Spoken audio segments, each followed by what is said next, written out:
Horses in all their beauty, in their perfection.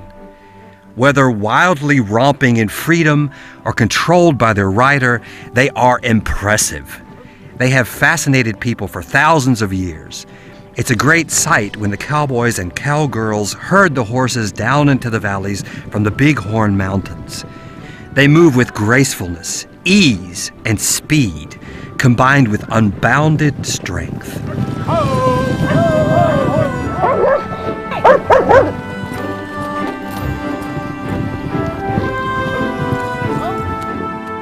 From the high summer pastures at an elevation of 9,000 feet in the mountains of northeast Wyoming, the animals gallop down to the low plains of the Badlands.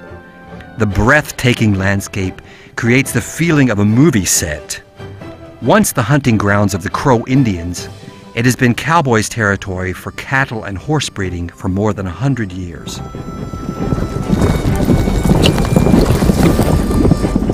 It's amazing that such a big, strong, proud, and wild creature like the horse is completely subservient to its rider, and that it devotes its energy and strength to people, sometimes even sacrificing its own life.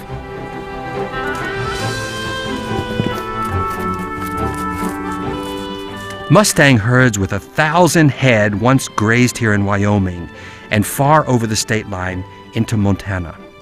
The wild horses enjoyed ideal living conditions. There are no free-roaming Mustangs here anymore, but the Mustangs are back on vast ranch lands.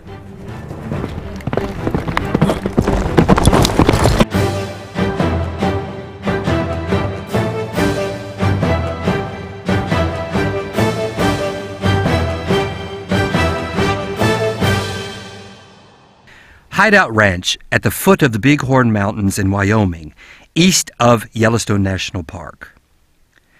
A herd of over 80 horses lives here. Quarter and paint horses, but also Mustangs, exceptional horses, legends of the Wild West. Wild horses are caught every year during a roundup by officials of the federal government. The overpopulation, mostly young animals, is sent to auction. Here at the ranch, it has become clear how valuable, how unique these Mustangs are, and their numbers are steadily growing. Magpies have discovered that small delicacies are hidden on a horse. The horses enjoy it, and the number of pests drops. Ears are a bonanza for connoisseurs. The friendly interaction of horse and bird is rewarded with disrespect. Some other famous people that came running here were more like bandits, and the better known one is Billy the Kid, who came hiding here, and because he was stealing cows and they were hiding them in the canyon. And this lodge has seen quite a bit of well-known visitors and travelers, such as Hemingway, Theodore Roosevelt, who of course loved the West. He was a hunter, he likes to go horseback riding. Yes, the reason that people come now from around the world, still coming to the West. Some come to hunt, and a lot of them, like to our guest ways, they come horseback riding. For 4 generations, the family has owned the cattle ranch, and it's been used for breeding cattle for over 100 years. Approximately 3,000 cows live practically wild in the huge area. In the fall, they are driven down into the valley, where they are fed in winter. Until spring arrives, there are several feet of snow in the mountains. This traditional cowboy ranch stretches over 310,000 acres into canyons and up to the high pastures in the Bighorn Mountains. Working the cattle herds is mainly done nowadays with quarter horses because they, like a sheepdog, have an innate ability, or cow sense, to direct the herd. They have a lot of endurance, are sure-footed, and extremely undemanding. The cow ponies used to be almost exclusively Mustangs.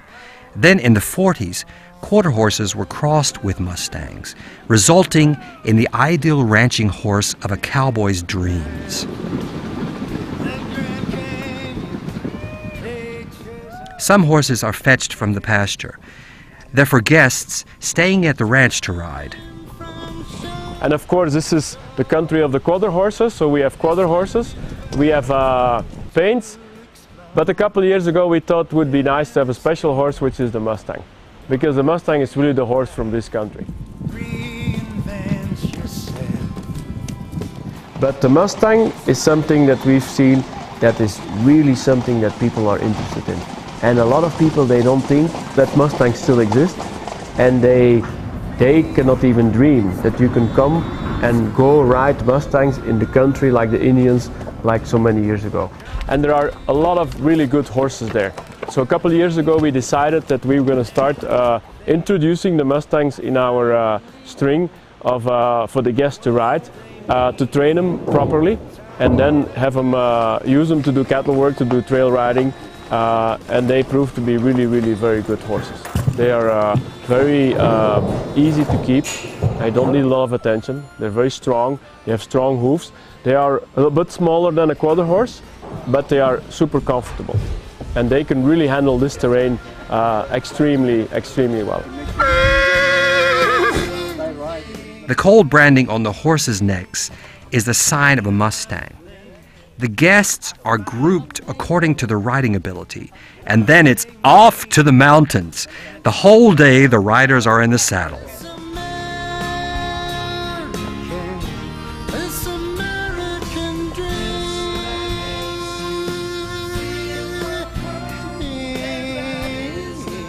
Jockeys, professional riders from the Netherlands, take the chance to ride a Mustang. The adventure takes them across the prairie, through streams and canyons, high up into the mountains. You see here the freeze brand on the neck. I'm so impressed about the calm of this horse. This morning I saw and rode this horse for the first time, and he just stayed beside me and waited to see what was going to happen. For me, this is almost unbelievable.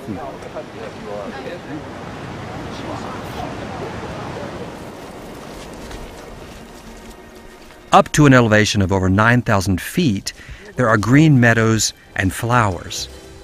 Up here it also rains more, and the heat of summer doesn't dry out the soil as much as down in the prairie. Fragrant sagewort bushes, wide open countryside, a grand backdrop. It is a gift to be able to enjoy this natural beauty with such a great animal, with a horse.